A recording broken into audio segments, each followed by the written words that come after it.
I'm going to start group 14, that is carbon family. तो carbon, silicon, germanium, tin, lead. Configuration 2s2 2p2, 3s2 3p2, 4s2 3d10 4p2, 5s2 4d10 5p2, 6s2 4f14 5d10 6p2. So this is the electronic configuration children. यहाँ आएगा helium, यहाँ आएगा neon, यहाँ आएगा argon, यहाँ आएगा krypton, यहाँ आएगा जेनॉन. ठीक है. तो एटॉमिक रेडियस बात करें तो मैंने आपसे कहा था कार्बन सिलिकॉन जब हम जाते हैं तो एटॉमिक रेडियस एकदम बढ़ जाता है. ठीक है, एक minute, Simon is there. Carbon से silicon when we are moving from carbon to silicon size abnormal increase हो गया. सिलिकॉन से जब हम लेड में जा रहे हैं बच्चों तभी भी साइज बढ़ रहा है, बट उतना नहीं बढ़ रहा जितना बढ़ रहा है, बढ़ना चाहिए, है ना. उतना नहीं बढ़ रहा जितना बढ़ना चाहिए because of the poor shielding of d and f electron, है ना. तो ऑफ कोर्स जब हम कार्बन से लेड में जा रहे हैं तो साइज बढ़ रहा है, कार्बन से सिलिकॉन पे जा रहे हैं तो साइज बहुत ज्यादा बढ़ रहा है ना. लेकिन जब हम सिलिकॉन से लेड में जा रहे हैं तभी भी साइज बढ़ रहा है, बट उतना नहीं बढ़ रहा जितना बढ़ना चाहिए, just because of the poor shielding of d and f electron. ठीक है. और नेक्स्ट हमने पढ़ा था आयोनाइजेशन एंथैल्पी. जब हम कार्बन से सिलिकॉन में आएंगे तो बहुत सिलिकॉन की जो आयोनाइजेशन एंथैल्पी है वो कार्बन से बहुत कम होती है. जब हम सिलिकॉन से लेड में आ रहे हैं तभी भी आयोनाइजेशन एंथैल्पी कम होती जा रही है बच्चों, बट उतनी ज्यादा कम नहीं हो रही जितनी होनी चाहिए because of the poor shielding of d and f electron. लेकिन हाँ, लेड की आयोनाइजेशन एंथैल्पी बोला गया है एनसीईआरटी में कि वो टिन से कम होती है due to poor shielding of 4f14 electron, है ना. क्योंकि देखो इसमें 3d है, 4d है, 5d है, बट 4f के 14 इलेक्ट्रॉन है, उनका शील्डिंग इफेक्ट बहुत ज्यादा होने के कारण जो लेड की आयोनाइजेशन एंथैल्पी है वो टिन से ज्यादा हो जाती है. ठीक है. तो कल हमने ये पढ़ा था. फिर हमने पढ़ा था इसका ऑक्सीडेशन स्टेट, कि आप देख रहे हो कि इन सबके कॉन्फ़िगरेशन, सबके जो वैलेंस इलेक्ट्रॉन है वो कितने हैं बच्चों, 4 हैं, है ना. They are having 4 valence electron.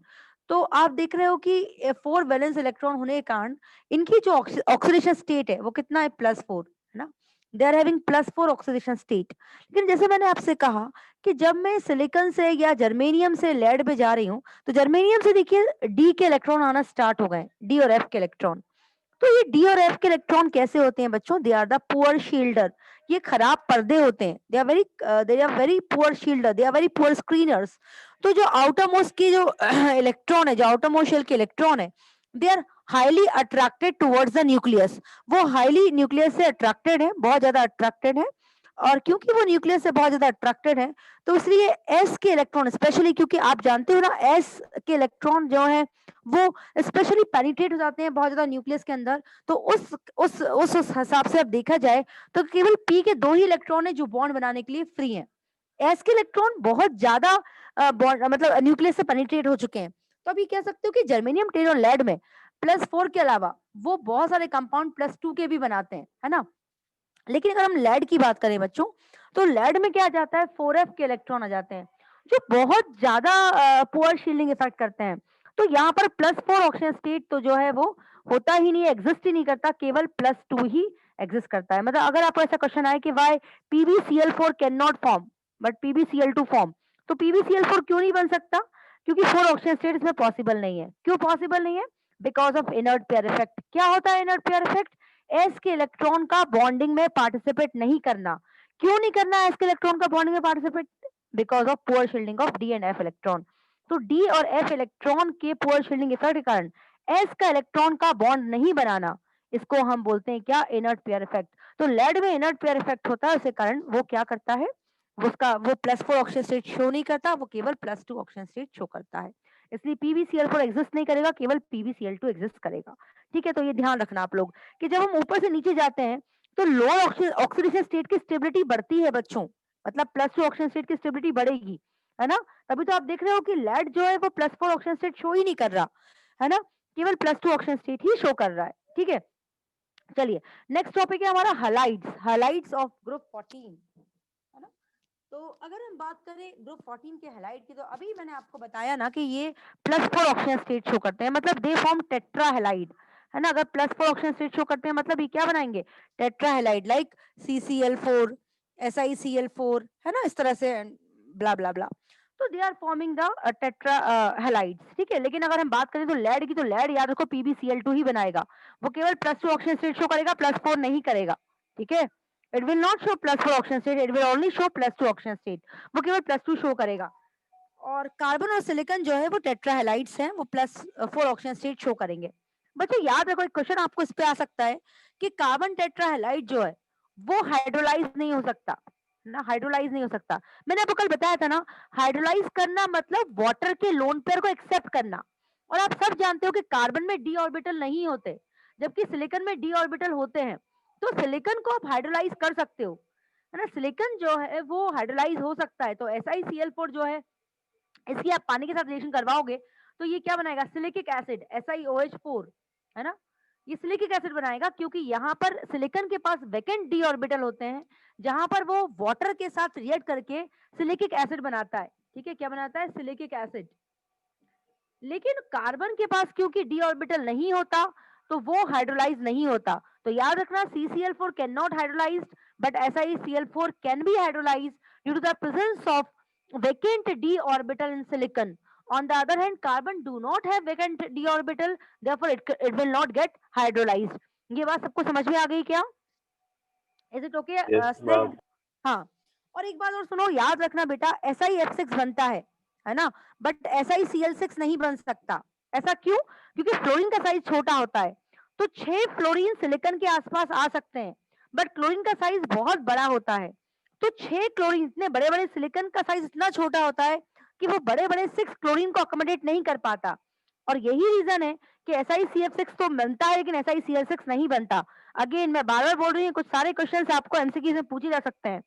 तो बच्चों SiF6 बन सकता है बट SiCl6 नहीं बन सकता, ये चीज हमेशा ध्यान रखना।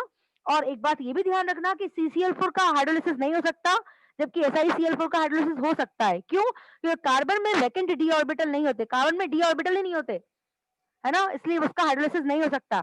जबकि सिलिकॉन में वैकेंट डी ऑर्बिटल होते हैं, है ना। तो इसका मतलब उसका हाइड्रोलिसिस भी हो सकता है और वो एक लुईस एसिड की तरह बिहेव कर सकता है। लुईस एसिड मतलब जो इलेक्ट्रॉन एक्सेप्ट करे, ठीक है। तो SiCl4 can be Lewis acid और it can be hydrolysed. On the other hand CCl4 can not be hydrolysed because of the absence of d orbital, ठीक है। चलिए नेक्स्ट टॉपिक पे हम आ जाते हैं बच्चों। तो next topic is oxide of group 14, है ना, ऑक्साइड्स ऑफ ग्रुप 14। तो ऑक्साइड्स में देखो, अगर हम देखा जाए ऑक्साइड्स की बात करें अगर हम, तो ऑक्साइड में जो है कार्बन, कार्बन मोनोऑक्साइड भी बनाता है, कार्बन डाइऑक्साइड भी बनाता है ना। कार्बन मोनोऑक्साइड आप जानते हो, it can cause our death because it react with the haemoglobin to form carboxy haemoglobin, है ना। तो ये क्या करता है हमारे ब्लड में, जब आपने देखा होगा कि जब हम कहते हैं ना बहुत सफोकेशन है, मतलब जब रूम पूरा बंद कर दो और सफोकेशन बहुत ज्यादा हो जाए, तो आप देखते हो कि पर्सन की इसमें डेथ भी हो सकती है। क्यों? क्योंकि ये कार्बन मोनोऑक्साइड क्या करता है बच्चों, ये हमारे बॉडी के हीमोग्लोबिन से रिएक्ट कर लेता है ना। और क्या बना लेता है, इट फॉर्म कार्बोक्सी हीमोग्लोबिन। क्या बना लेता है ये, कार्बोक्सी हीमोग्लोबिन। तो क्योंकि ये कार्बोक्सी हीमोग्लोबिन बना लेता है ना बच्चों, इट फॉर्म कार्बोक्सी हीमोग्लोबिन, तो क्या होता है कि ये अब हीमोग्लोबिन हमारे बॉडी के हर सेल को कौन ऑक्सीजन पहुंचाता है, हीमोग्लोबिन। अब सारे हीमोग्लोबिन को किसने पकड़ लिया, कार्बन मोनोऑक्साइड ने। तो अब हमारे बॉडी के सेल को ऑक्सीजन ही नहीं मिलेगी, समझ रहे हो, क्योंकि जो जो हीमोग्लोबिन हमारी बॉडी के सेल को ऑक्सीजन दे रहा था वो तो बाइंड हो गया, उसको कार्बन मोनोऑक्साइड ने पकड़ लिया, एक स्टेबल कॉम्प्लेक्स फॉर्म कर लिया, right? It has formed a stable complex. Now this hemoglobin is not free to give oxygen to each and every cell of our body. And this is the reason why जब carbon monoxide बहुत ज्यादा बढ़ जाता है, हम कहते हैं ना कि it can cause the death of a person, है ना, क्योंकि हीमोग्लोबिन हमारी बॉडी के सेल को नहीं मिलेगा तो क्या होगा, ठीक है ना। तो ये ध्यान रखना, कार्बन मोनोऑक्साइड और कार्बन डाइऑक्साइड इसके दो ऑक्साइड्स होते हैं। उसी तरह से सिलिकॉन भी क्या बनाता है, SiO2। अब बच्चों इसमें क्वेश्चन ये आता है कि CO2 जो है, कार्बन के नीचे सिलिकॉन आता है ना, CO2 जो है वो गैस है जबकि SiO2 सॉलिड है, ऐसा क्यों? Yes Pravanshi, why CO2 is gas and SiO2 is solid? बच्चों होता क्या है कि देखो, गैस कब होता है, जब बॉन्ड वीक होता है। तो होता क्या है ना कि आपको मैंने बॉन्डिंग में भी पढ़ाया था कि कार्बन जो है वो छोटा है और ऑक्सीजन भी छोटा है। तो क्योंकि कार्बन भी छोटा है, ऑक्सीजन भी छोटा है, तो इनके पास क्या होता है, इनके ऑर्बिटल्स में होती है साइड वाइज ओवरलैपिंग। क्या होती है? Side wise overlapping. तो because of the side wise overlapping between carbon and oxygen, इनके बीच में क्या बनता है? इनके बीच में पाई बॉन्ड बनता है ना? इनके बीच में पाई बॉन्ड बनता है बच्चों, जो इसके कारण CO2 जो है वो गैस के फॉर्म में एग्जिस्ट करती है। बट अगर हम SiO2 की बात करें, तो सिलिकॉन का साइज इतना बड़ा होता है और ऑक्सीजन का साइज छोटा होता है।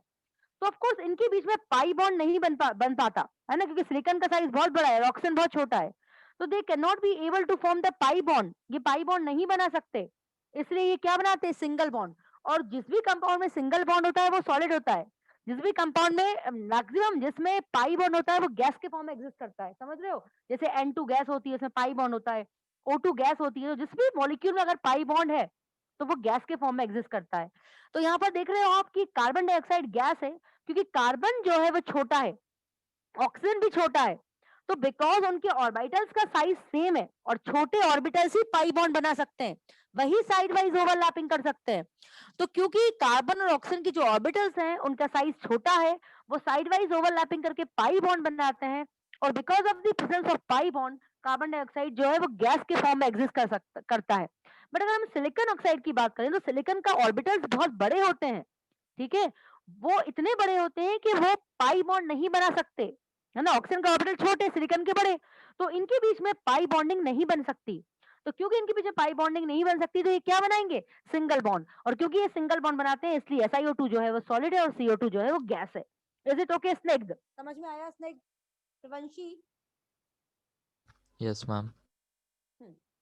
तो इसके बाद हम बात करते हैं यहाँ पर diamond, graphite, allotropes of carbon. आप जानते हैं डायमंड और ग्रेफाइट और बकमिंस्टर फुलरिन, तीन कार्बन के एलोट्रॉप होते हैं, ठीक है? कौन कौन से होते हैं? डायमंड, ग्रेफाइट और बकमिंस्टर फुलरिन। तो डायमंड में क्या होता है आप सब जानते हो। डायमंड में क्या होता है कि हर कार्बन sp3 हाइब्रिडाइज्ड होता है। अगर कार्बन sp3 हाइब्रिडाइज है, मतलब हर कार्बन तीन अलग कार्बन से जुड़ा होता है, मतलब टेट्राहेड्रल स्ट्रक्चर होता है, क्योंकि चार कार्बन आपस में जुड़े हैं, है ना? तो एक कार्बन कितने बॉन्ड बना सकता है? चार बॉन्ड बना सकता है। तो हर कार्बन चार कार्बन से जुड़ा हुआ है, मतलब टेट्राहेड्रली अरेंजमेंट है इनका। और because of this tetrahedral arrangement, ये ह्यूज नेटवर्क बना लेता है। इट फॉर्म ह्यूज नेटवर्क, है ना? एक ह्यूज नेटवर्क बना लेता है। और because of the formation of huge network, diamond का मेल्टिंग पॉइंट बहुत ज्यादा होता है, बॉइलिंग पॉइंट बहुत ज्यादा होता है, और it is very very hard. Because of three dimension structure, diamond is very hard. जबकि हम ग्रेफाइट की बात करें बच्चों, तो ग्रेफाइट का जो कार्बन होता है वो sp2 हाइब्रिडाइज्ड होता है। कैसा होता है? sp2 hybridised. तो क्योंकि ग्रेफाइट का कार्बन sp2 हाइब्रिडाइज होता है, तो वो तीन कार्बन से क्या बनाता है? बॉन्ड बनाता है। हर एक कार्बन तीन कार्बन से बॉन्ड बनाता है ना? हर एक कार्बन तीन कार्बन से बॉन्ड बनाता है। तो बिकॉज ऑफ दी देखो, अगर तीन ही बॉन्ड बन रहे हैं, है ना, अगर हर एक कार्बन तीन ही बॉन्ड बना रहा है, तो ऑब्वियस सी बात है कि हर एक एटम के ऊपर एक फ्री इलेक्ट्रॉन होगा, है ना? हर एक एटम के ऊपर फ्री इलेक्ट्रॉन होगा, जो क्या करेगा? फ्रीली घूमेगा, फ्रीली मूव करेगा। And because of the free movement of the electron, graphite is a good conductor of electricity. Graphite एक बहुत ही अच्छा गुड कंडक्टर है, क्योंकि हर कार्बन के पास एक फ्री इलेक्ट्रॉन है। हर कार्बन केवल अपने तीन ही इलेक्ट्रॉन यूज कर रहा है बॉन्ड बनाने के लिए, उसका चौथा इलेक्ट्रॉन फ्री घूम रहा है। This is the reason why graphite is a good conductor of electricity. Is it okay children? तो these are about the allotropes of carbon. यहाँ पर किसी को कोई डाउट है? Diamond is a bad conductor of electricity. क्यों? क्योंकि सारे इलेक्ट्रॉन जो है वो बॉन्डिंग में इन्वॉल्व हो गए, तो उसके पास कोई फ्री इलेक्ट्रॉन नहीं है, जबकि इसके पास फ्री इलेक्ट्रॉन है जो घूम रहा है। और इसके कारण ग्रेफाइट जो है वो क्या है? It is a good conductor of electricity. जबकि डायमंड का एक भी इलेक्ट्रॉन फ्री नहीं है, सबने बॉन्ड बना लिए, इसलिए ये क्या है? इसलिए ये बैड कंडक्टर ऑफ इलेक्ट्रिसिटी है। इज इट ओके बच्चों? यहाँ किसी का कोई डाउट है? Yes Aditi, why you have joined so late? Aditi, Pravanshi? Ma'am मैंने मैसेज नहीं देखा था। अच्छा, even yesterday also I was calling you Aditi, but you were not replying.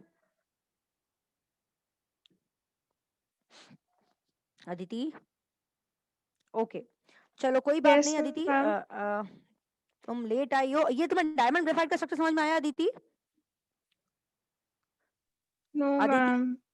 अच्छा ठीक है, मैं फिर से समझा रही हूँ, स्पेशली तुम्हारे लिए तो दीदी मैं फिर से समझा सकती हूँ because you are very regular student, है ना, तो मैं तुम्हारे लिए फिर से समझा सकती हूँ दीदी, ऐसा नहीं है, ठीक है। चलो बच्चों, I'm just talking about, मैंने स्टार्टिंग से समझा रही हूँ अदिति तुम्हें। ग्रुप 14 में एलिमेंट होते हैं दीदी कार्बन, सिलिकॉन, जर्मेनियम, टिन और लेड, है ना। तो डाउन द ग्रुप जाते हैं अदिति तो साइज बढ़ता है ना, साइज कीप्स ऑन इंक्रीजिंग, लेकिन उतना नहीं बढ़ता अदिति जितना बढ़ना चाहिए, क्योंकि तुम जानती हो कि जर्मेनियम में डी के इलेक्ट्रॉन्स आ जाते हैं, है ना। अगर तुम देखो कॉन्फ़िगरेशन देखो अदिति, तो क्या कॉन्फ़िगरेशन है, 2s2 2p2, है ना। सिलिकॉन का क्या कॉन्फ़िगरेशन है, 3s2 3p2। जर्मेनियम का कॉन्फ़िगरेशन है 4s2 3d10 4p2। तुम देख रही हो जर्मेनियम से डी के इलेक्ट्रॉन ने आना स्टार्ट कर दिया। टिन में क्या कॉन्फ़िगरेशन है, 5s2 4d10 5p2। लेड का कॉन्फ़िगरेशन क्या है, 6s2 4f14 5d10 6p2। तो तुम देख रहे हो ना Aditi, Ajay, you just see के जर्मेनियम से क्या हो रहा है, डी के इलेक्ट्रॉन्स ने एंट्री आना स्टार्ट कर दिया, डी के इलेक्ट्रॉन आना स्टार्ट कर दिया। और तुम सब जानते हो कि जो डी और एफ के इलेक्ट्रॉन है वो कैसे होते हैं, they are the poor shielder. तो ऑफ कोर्स साइज उतना नहीं बढ़ता जितना बढ़ना चाहिए, ठीक है। कार्बन सिलिकॉन आने में साइज एकदम बढ़ जाता है, बट जब हम सिलिकॉन से लेड पे जाते हैं तो साइज उतना नहीं बढ़ता जितना बढ़ना चाहिए, just because of poor shielding of d and f electron. Is it okay बच्चों, ये चीज समझ में आई, Pravanshi, Aditi, because you both have join late, is it clear to both of you? Yes, ma'am. But ध्यान Yes, रखना ma'am. साइज, हाँ but ध्यान रखना size is keeps on increasing. लेकिन अब हम बात करते हैं आयनाइजेशन एंथैल्पी की। Children, if we talk about ionization enthalpy, and please converse with me, whatever you are having doubt you can just ask me. As we move from carbon to silicon children, ionisation enthalpy decreases very much. मतलब silicon की ionisation enthalpy बहुत ज्यादा कम होती है carbon से, but as we move from silicon to lead, ionisation enthalpy of course यहाँ भी कम हो रही है, बट उतनी कम नहीं हो रही जितनी होनी चाहिए, राइट। अब मैं बात करूं लेड की बच्चों, तो लेड की आयनाइजेशन एंथैल्पी, अब आप मुझे ये बोलोगे कि मैम हम तो ये पढ़ते आ रहे हैं कि ग्रुप में जाने में आयनाइजेशन एंथैल्पी हमेशा कम होती है बच्चों, बट यहाँ एक एक्सेप्शन है, वो ये है कि लेड की आयनाइजेशन एंथैल्पी जो है वो टिन से ज्यादा होती है, क्योंकि आप खुद देख रहे हो इसका कॉन्फ़िगरेशन। यहाँ पर ना केवल लेड में 3d है बच्चों, यहाँ पर 4d भी है, 5d भी है, और इवन 4f के 14 इलेक्ट्रॉन भी हैं। और आप जानते हो कि 4f के जो इलेक्ट्रॉन होते हैं ये बहुत ज्यादा पुअर शील्डर्स होते हैं, ये खराब पर्दे होते हैं। And because of the poor shielding of 4f electron children, यहाँ पर क्या होता है कि लेड जो है इसकी आयनाइजेशन एंथैल्पी थोड़ी सी ज्यादा होती है टिन से, है ना। इज इट ओके बच्चों, प्लीज मुझसे बात करो, क्या आपको समझ में आया? Yes, ma'am. Rest all please. Anushka, is it up? देखो आयनाइजेशन एंथैल्पी ऊपर से जाने में कम हो रही है, बस एक ही एक्सेप्शन है कि लेड की आयनाइजेशन एंथैल्पी टिन से ज्यादा होती है। बच्चों यहाँ कोई डाउट है तो प्लीज पूछो, या मैं आगे बढ़ूं। और दी ऑक्सीडेशन स्टेट, देखो अब मैं ऑक्सीडेशन स्टेट की, देखो कार्बन का कॉन्फ़िगरेशन क्या है, 2s2 2p2। सिलिकॉन का क्या है, 3s2 3p2। जर्मेनियम क्या है, 4s2 3d10 4p2। इनका क्या है, 5s2 4d10 5p2। लेड का क्या है, 6s2 4f40 5d10 6p2, है ना बच्चों। देखो अगर मैं ऑक्सीजन स्टेट की बात करूं तो यहाँ एस और पी दोनों के इलेक्ट्रॉन बॉन्डिंग में पार्टिसिपेट करेंगे, है ना, क्योंकि वैलेंस इलेक्ट्रॉन है। भाई what is valency? Valence shell में जितने इलेक्ट्रॉन बॉन्ड बनाए उसको ही वैलेंसी कहते हैं। तो यहाँ पर कितने इलेक्ट्रॉन है बच्चों, 4। देखिए तो सभी क्या शो करेंगे, +4 ऑक्सीजन स्टेट शो करेंगे, है ना।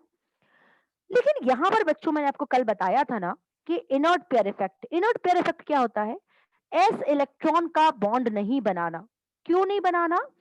क्योंकि एस के इलेक्ट्रॉन जो है वो न्यूक्लियस में बहुत ज्यादा पेनिट्रेट हो गए, न्यूक्लियस से चिपक गए। क्यों चिपक गए? क्योंकि यहाँ पर क्या है, बीच में 3d के इलेक्ट्रॉन है, 4d के इलेक्ट्रॉन है, 5d के इलेक्ट्रॉन है, 4f के इलेक्ट्रॉन है। तो ये कैसे हैं बच्चों, ये पुअर शील्डर्स हैं, ये खराब पर्दे हैं। तो क्योंकि ये खराब पर्दे हैं, ये अच्छे पर्दे नहीं है, जिस कारण न्यूक्लियस का जो होल्ड है वो आउटर मोस्ट शेल के इलेक्ट्रॉन पे बहुत ज्यादा बढ़ जाता है, आउटर मोस्ट शेल पे बहुत ज्यादा बढ़ जाता है ना। और उसमें भी किसका ज्यादा होल्ड बढ़ जाता है, 4s का, क्योंकि 4s में दो दो इलेक्ट्रॉन है। तो ये दो इलेक्ट्रॉन, क्योंकि s है आप जानते हो ये भी स्पेरिकल है, न्यूक्लियस भी स्पेरिकल है, तो ये s के इलेक्ट्रॉन न्यूक्लियस से इतने ज्यादा चिपक जाते हैं बच्चों कि ये बॉन्ड बनाना नहीं चाहते, है ना। They are reluctant to form the bond because of their high penetration towards the nucleus. हम पहले भी बॉन्डिंग में भी पढ़ते आ रहे हैं कि एस इलेक्ट्रॉन का पेनिट्रेशन इफेक्ट बहुत ज्यादा होता है ना। तो क्योंकि ये एस के इलेक्ट्रॉन इतने ज्यादा पेनिट्रेटेड है न्यूक्लियस से कि they are not forming the bond, तो तो केवल कौन बॉन्ड बना रहा है? p के इलेक्ट्रॉन ही बॉन्ड बना रहा है। तो आप देख रहे हो कि जर्मेनियम +4 के साथ +2 ऑक्सीजन स्टेट भी शो करता है, टिन +4 के साथ +2, कुछ कंपाउंड में +4 शो कर रहा है, कुछ कंपाउंड में +2। जाहिर सी बात है +4 में वही शो करेगा जिसमें बहुत एनर्जी लगा के तुम्हें +4 कंपाउंड बनाना पड़ेगा, क्योंकि s के इलेक्ट्रॉन को अनपेयर करना इतना आसान नहीं है, समझ रहे हो?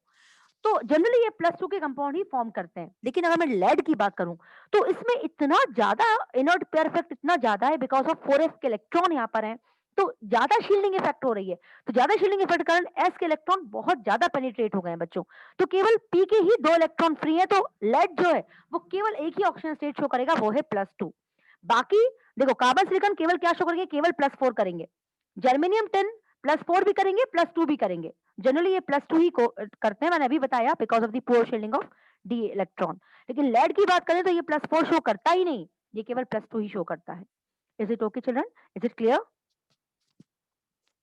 प्रवंशी, ma'am Aditi? Yes yes Aditi, please do ask the question, please uh, पूछो। मैम जैसे आपने बोला कि हाँ इसमें जो एस शेल के इलेक्ट्रॉन्स हैं वो हाँ मतलब नहीं पार्टिसिपेट करते इतना हाँ हाँ इलेक्ट्रॉन शेयरिंग में। तो हाँ। मैम वैसे तो उनकी मतलब जो शेल है वो ही काफी इतना दूर है, तो फिर भी वो लोग क्यों नहीं करते हैं? मतलब उनका तो शेल वैसे ही दूर है ना, तो वो लोग तो कर वेलकम, सकते हैं फिर भी। Thank you very much for asking the question Aditi. देखो अदिति, सुनो मेरी बात। तुम्हें पता है ना कि इसके बीच में कौन है? 3D के इलेक्ट्रॉन है ना अदिति? 3D के इलेक्ट्रॉन, डी के इलेक्ट्रॉन या एफ के इलेक्ट्रॉन कैसे होते हैं दीदी? वो ना आपस में दूर दूर होते हैं, समझ, स्कैटर्ड होते हैं, वो फैले हुए होते हैं। तो जब देखो, मैंने तुम्हें पहले भी बताया था, कल भी मैंने बताया था, देखो मैं क्लास में बैठी हूँ, ठीक है, और सबसे लास्ट वाले बेंच पे 3-4 बच्चे बैठे हैं, ठीक है। अब अगर बीच वाले बच्चे बहुत दूर दूर बैठे होंगे, तो मुझे वो लास्ट वाले जो 2 बच्चे हैं, मैं मेरा होल्ड उन पे रहेगा, है ना? क्योंकि बीच वाले बच्चे जो है वो दूर दूर बैठे हैं, तो मुझे लास्ट वाले बच्चे बेंच दिख रही है दीदी। उसी तरह से यहाँ पर देखो दीदी, क्या होता है जर्मेनियम टिन में, कि बीच के इलेक्ट्रॉन कौन से हैं? डी के इलेक्ट्रॉन है।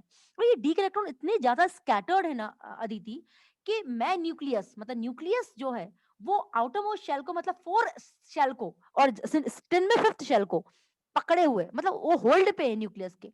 अब बहुत तेजी से पकड़ा हुआ, स्पेशली अदिति 4th शेल में जो एस के इलेक्ट्रॉन है वो भी स्फेरिकल है, न्यूक्लियस स्फेरिकल है।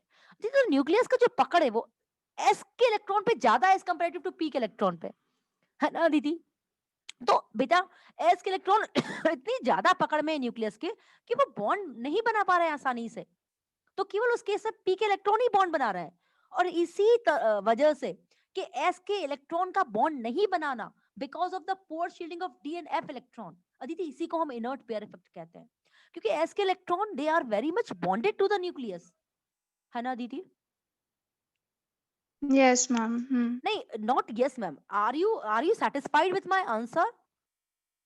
मैम मतलब ठीक है, बट फिर भी मुझे ऐसा लग रहा है कि मतलब जैसे वो फोर्थ शेल में है ना ये एस के इलेक्ट्रॉन्स, तो फिर भी वो तो दूर ही है ना, हाँ मतलब। अदिति है, सुनो अदिति है, लेकिन मैंने तो बार बार बोल रही हूँ कि डी और एफ के इलेक्ट्रॉन जो होते हैं, जो बीच के डी इलेक्ट्रॉन्स है अदिति, और देखो अदिति देखो, मैं अगर मैं सिलिकॉन की बात करूं तो बीच के सारे इलेक्ट्रॉन पी के इलेक्ट्रॉन है दीदी, है ना? इसमें तो डी के इलेक्ट्रॉन आए नहीं।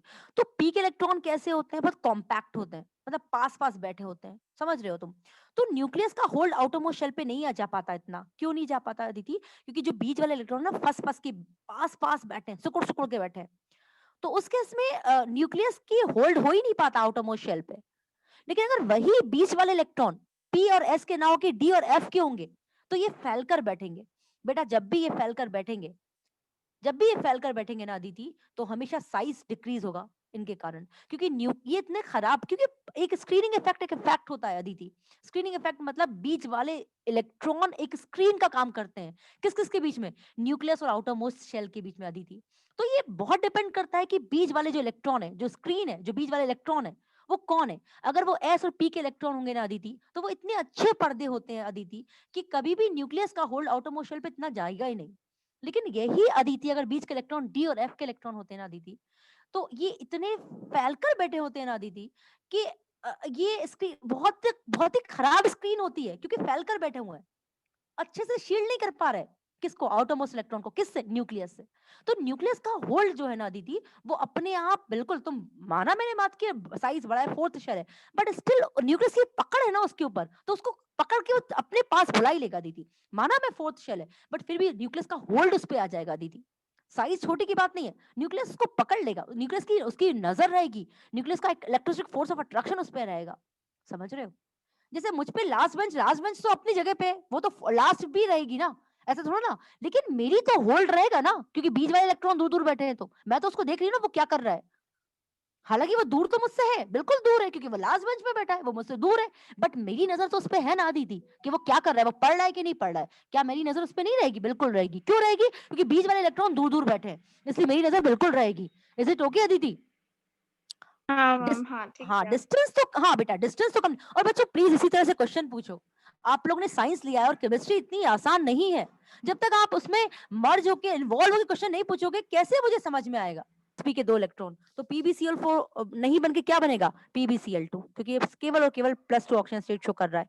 +2 ऑक्सीजन स्टेट मतलब केवल 2 ही इलेक्ट्रॉन बॉन्ड बना रहा है, ये बॉन्ड नहीं बना रहा। इज इट ओके बच्चों? Is it okay? Yes ma'am.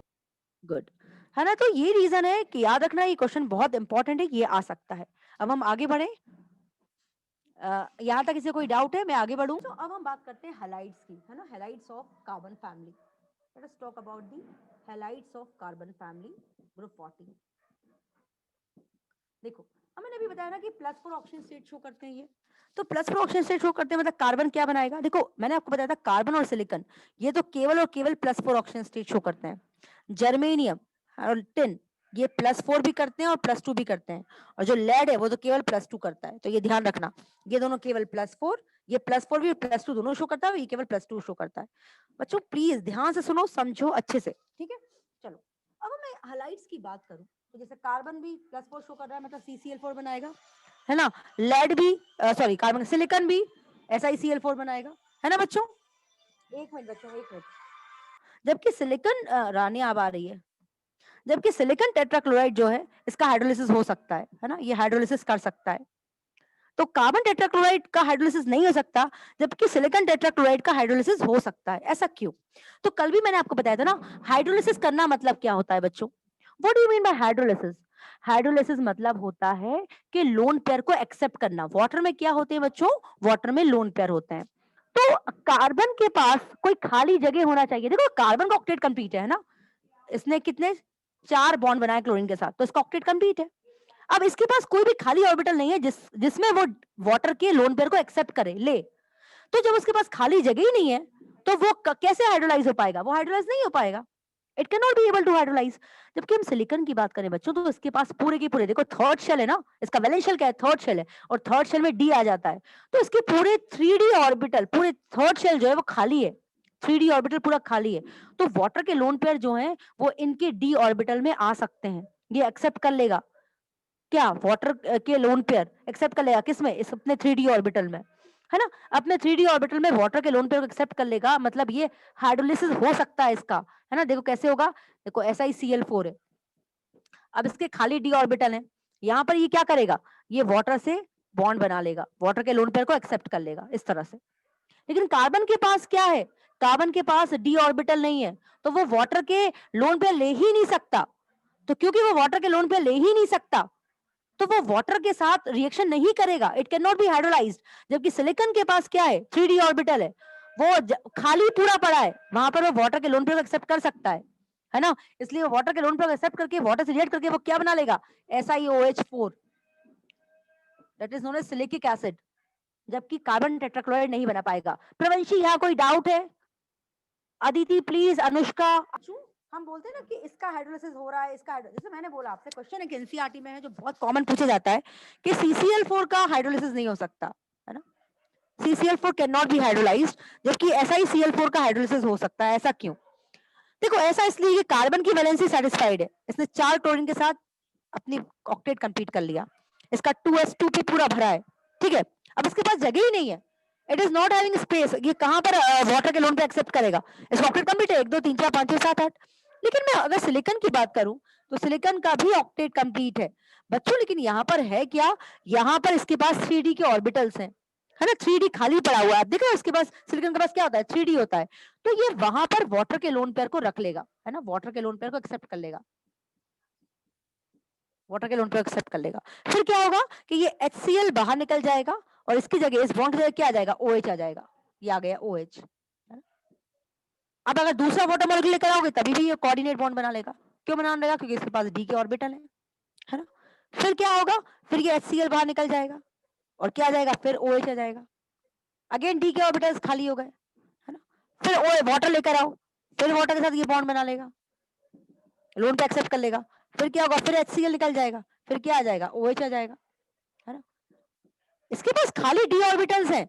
Again ये वाटर के साथ लोन पेयर ले लेगा वाटर के, क्योंकि खाली d ऑर्बिटल्स के हैं। अगेन क्या होगा, अगेन HCl बाहर आ जाएगा और क्या आ जाएगा यहाँ पर OH। तो तुम लोग देख रहे हो कि किस तरह से वाटर के ये लोन पे एक्सेप्ट कर करके अपने आप को इसने SiCl4 से SiOH4 में कन्वर्ट कर लिया, जबकि CCl4 के पास कुछ है ही नहीं, खाली ऑर्बिटल ही नहीं है, वो कहाँ लोन पेयर एक्सेप्ट करेगा, समझ रहे हो। तो इसलिए CCl4 का हाइड्रोलिसिस नहीं हो सकता, जबकि SiCl4 का हाइड्रोलिसिस हो सकता है। समझ में आया अदिति, प्रवंशी, यहाँ कोई डाउट है तो पूछो। जब उनके पास खाली ऑर्बिटल्स हो, क्या लेने के लिए, लोन पेयर को लेने के लिए, क्योंकि पानी के साथ रिएक्ट करना मतलब पानी के लोन पेयर को एक्सेप्ट करना, पानी के लोन पेयर को एक्सेप्ट करना, तभी तो उसके साथ कोवेलेंट बॉन्डिंग होगी, समझ रहे हो। लेकिन बॉन्ड को एक्सेप्ट करने के लिए पानी के हाइड्रोलिसिस करना मतलब लोन पेयर एक्सेप्ट करना, तो लोन पेयर को एक्सेप्ट करने के लिए खाली ऑर्बिटल्स होने चाहिए। जब खाली ऑर्बिटल ही नहीं होंगे तो वो कहाँ लोन पेयर एक्सेप्ट करेगा वाटर के। तो कार्बन के पास खाली d ऑर्बिटल नहीं है, तो वो वाटर के लोन पे एक्सेप्ट नहीं कर पाता, मतलब उसका हाइड्रोलिसिस नहीं हो सकता। तो CCl4 can not be further hydrolysed, but SiCl4 can be hydrolysed. Is it okay Aditi, Pravanshi? Yes ma'am. हाँ, अब देखो यस। अगर, हाँ बेटा, अब देखो यहाँ पर एक चीज और सुनो मेरी बात, कि एक और अगर मैं बात करूं तुम्हारे हलाइड्स में, तो मैंने भी बताया था इन लोग को कि SiF6 तो बनता है, बट SiCl6 नहीं बनता। It can B form but it can not B form. ऐसा क्यों? बच्चों फ्लोरीन का साइज छोटा है, तो सिलिकॉन के आसपास 6 फ्लोरीन एटम तो अकोमोडेट हो सकते हैं, राइट, है ना, 6 फ्लोरीन अकोमोडेट हो सकते हैं, है ना, ऑक्टाहेड्रल शेप में। लेकिन क्लोरीन का साइज बहुत बड़ा है। मुझे बताओ कि सिलिकॉन इतना छोटा है, बड़े बड़े 6 क्लोरीन को कैसे अपने आसपास अकोमोडेट कर पाएगा। सिलिकॉन इतना बड़ा थोड़ा कि भाई क्लोरीन का क्लोरीन में थर्ड शेल होता है, सिलिकॉन में भी थर्ड शेल होता है, आप समझ रहे हो। तो पॉसिबल ही नहीं सिलिकॉन के पास के 6 बड़े बड़े क्लोरीन को अपने आसपास अकोमोडेट कर पाए। वो 6 फ्लोरीन को तो अकोमोडेट कर पाता है, कि 6 क्लोरीन को अकोमोडेट नहीं कर पाता। तो SiF6 तो बन जाता है, बट SiCl6 नहीं बन पाता। इज इट ओके बच्चों? Yes, ma'am. Yes ma'am. Let us talk about, अब हम क्या, हाँ, अब हम ऑक्साइड्स की बात करते हैं। ऑक्साइड, बच्चों ऑक्साइड की हम बात करें तो कार्बन 2 ऑक्साइड बनता है, कार्बन मोनोऑक्साइड और कार्बन डाइऑक्साइड, ठीक है। अब देखो कार्बन मोनोऑक्साइड जो है वो हीमोग्लोबिन के साथ रिएक्ट करता है ना, और क्या फॉर्म करता है, it form carboxy haemoglobin, carboxy haemoglobin बनाता है ना। और मैंने अभी बताया कि कार्बन मोनोऑक्साइड, जैसे हम, अब मैं तुम्हें एग्जांपल देती हूँ। तुम लोग को याद है पहले के जमाने में जब तुम लोगों ने पुरानी मूवीज, बहुत पुरानी मूवीज, फिर से लॉगिन हो जाना, है ना, पुरानी मूवीज तुमने देखी होंगी, तो वो लोग क्या करते थे, कमरे में लकड़ी जला के गरम वो करते थे, है ना, उसमें ऐसे बना हुआ होता था, एक तुमने देखा कभी आर्क बना होता था एक रूम के अंदर, बहुत पुरानी मूवीज में देखना आर्क बना होता था, और वहां वो लकड़ी जला के रूम को गर्म करते थे। हैव यू सीन चिल्ड्रन, तुम लोग को पता है क्या? Yes, ma'am. हाँ, तो तुम्हें पता है कि अगर वो बंद दरवाजे में वो बहुत ज्यादा धुआं भर जाएगा, तो एक्चुअली क्या होगा, बंद दरवाजा मतलब ऑक्सीजन कम है, ऑक्सीजन कम है मतलब कार्बन डाइऑक्साइड ना बनके क्या बनेगा, कार्बन मोनोऑक्साइड। तो कार्बन मोनोऑक्साइड इतना ज्यादा बढ़ जाएगा कि हमारी बॉडी में, ब्लड में एब्जॉर्ब हो जाएगा, और ब्लड में क्या होता है, हीमोग्लोबिन। तो ये कार्बन मोनोऑक्साइड जो है वो हीमोग्लोबिन से रिएक्ट करके कार्बोक्सी हीमोग्लोबिन बना लेगा, और जब हीमोग्लोबिन सारा की सारा कार्बन मोनोऑक्साइड के साथ बाइंड हो जाएगा, तो हमारी बॉडी के हर सेल को ऑक्सीजन